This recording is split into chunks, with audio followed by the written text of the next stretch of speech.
अस्सलाम वालेकुम everyone, welcome to my another blog. उम्मीद करती हूँ आप लोग जहाँ कहीं भी होंगे ठीक होंगे। अभी मैं टिकटॉक चेक कर रही थी तो उस पे जो है वो एक न्यूज़ चल रही थी जो कि डकी भाई के बारे में है। सबसे पहले ये क्लिप देखते हैं, उसके बाद इसके ऊपर बात करते हैं। डकी भाई को लाहौर एयरपोर्ट से अरेस्ट कर लिया गया है और मीडिया वाले कुछ गलत किस्म की खबरें फैला रहे हैं कि वो मुल्क छोड़ के भाग रहा था और उसको फटाफट एयरपोर्ट से अरेस्ट कर लिया बिला किसी एफआईआर के, बिला किसी चीज़ के उसको उठा लेना और अपनी मन मानी करनी और अपनी मन मानी के वीडियो लेके उनको सोशल मीडिया पे इस तरह जलील करने की कोशिश करना कि जी सॉफ्टवेयर अपडेट।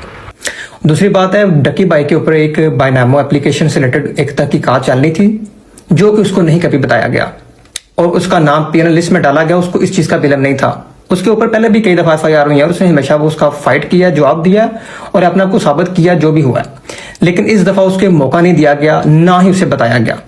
और बड़ा अफसोस हुआ है इस चीज का कि जो है वो उन्हें गिरफ्तार कर लिया गया है। लेकिन मैं आपको एक बात बताती चलूं कि डकी भाई को छोटे छोटे बच्चे जो है वो एडमायर करते हैं, बहुत सुनते हैं, उनको बहुत देखते हैं।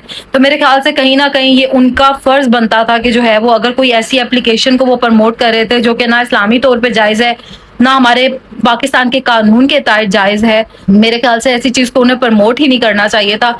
और उनको बहुत ज्यादा बच्चे सुन रहे होते हैं, देख रहे होते हैं, तो 10 में से जो 5 बच्चे हैं वो उन्हें सुन के उससे कुछ ना कुछ सीख तो लेंगे ना। इन्फ्लुएंसर में भी काम कर रही हूँ, बहुत ज्यादा प्रमोशंस आ रही होती हैं गेम्स की।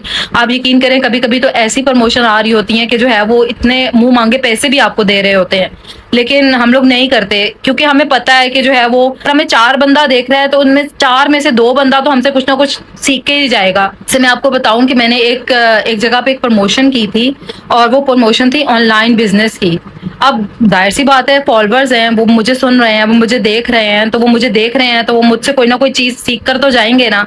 अगर मैं कह रही हूँ कि मैं उस ऐप से या फिर उस ऑनलाइन बिजनेस से पैसा अर्न कर रही हूँ तो ऑब्वियसली सी बात है मेरे जो फॉलोअर्स हैं वो भी कहेंगे कि हमें भी पैसा अर्न करना है, तो हम भी उस ऐप पे जाते हैं।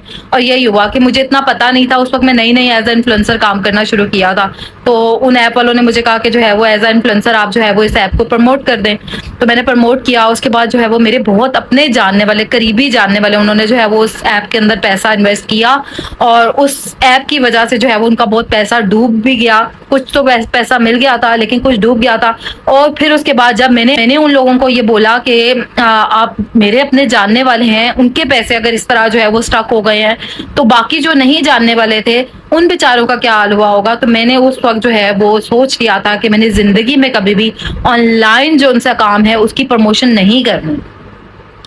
तो as a influencer, as a YouTuber, as a content creator, ये आप लोगों की जिम्मेदारी है कि जो है वो आप लोगों तक सही चीज पहुंचाएं, गलत चीज मत पहुंचाएं। बच्चे देख रहे हैं आपको, बड़े देख रहे हैं आपको, हर तरह का जो है वो बंदा आपको देख रहा है और आप लोगों से लोग सीख रहे हैं। आप लोग जो ऐप को प्रमोट करते हैं कहीं ना कहीं लोग जाके उसको लाजमी सर्च करते हैं, ठीक है, तभी आप लोगों को प्रमोशंस मिल रही होती है ना। इसलिए प्रमोशन देते हैं कि आप लोगों को लोग सुन रहे हैं, आप लोगों को देख के उनका बिजनेस चलेगा। तो काइंडली प्लीज ऐसी चीज को मत प्रमोट करें जो कि जो है वो इस्लामी कानून के लिहाज से भी खराब है। थोड़े से पैसों की खातर क्या जरूरत है अपना फ्यूचर भी खराब करना और जो है वो जो सामने वाला आपको देख रहा है उसका फ्यूचर भी तबाह करना। कि भाई के साथ जो कुछ भी आज हुआ है वो इस चीज का मुंह बोलता सबूत है कि हर चीज की प्रमोशन नहीं करनी चाहिए। नानी वाले जो है उन्होंने एक बात की कि जो है वो डकी भाई के ऊपर इन्वेस्टिगेशन चल रही थी लेकिन डकी भाई को नहीं पता था। ऐसा बिल्कुल नहीं हो सकता कि आपके ऊपर किसी चीज की जो है वो एलिगेशन लगी हुई है और आपको इस चीज का इल्म ही ना हो। आपको कोई भी पकड़ के इस तरह नहीं लेके जा सकता। कानून है हमारे मुल्क में, ऐसा नहीं होता कि जो है वो जो है वो मेरे पे कोई केस चल रहा है और मुझे उस केस का पता ही नहीं कि मेरे ऊपर केस चल रहा है। ऐसा ये नामुमकिन है।